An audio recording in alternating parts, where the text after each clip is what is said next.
তো আজকে তো টিচার ডে, চলো আমার স্টুডেন্টটা কে কি গিফট দিয়েছে তোমাদের শেয়ার করি। আর ফার্স্টে সবাইকে বলে দিই থ্যাংক ইউ সো মাচ। তো চলো, ফার্স্ট হলো দুটো চকলেট দিয়েছে, তারপর হলো পেন,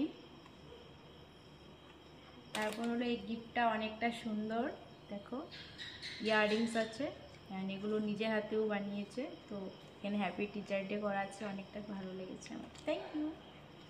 সব গিফটই অনেকটা সুন্দর হয়েছে। আর এটা দেখো, তোমরা একটু স্কিপ করে দেখে যেও, ঠিক আছে? Thank you. আর এটা এখন আনবক্সিং করার পালা, তো চলো আনবক্সিং করি।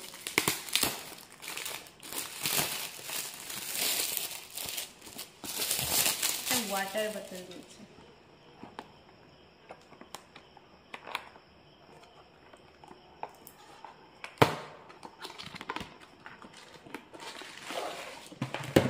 ওয়াটার বোতলটা দেখতে বেশ সুন্দর। থ্যাংক ইউ সবাইকে। তো গিফট যেমনই হোক না কেন, ওরা আমাকে ভালোবেসে এতটুকু করেছে, এটাতেই আমি অনেকটাই খুশি।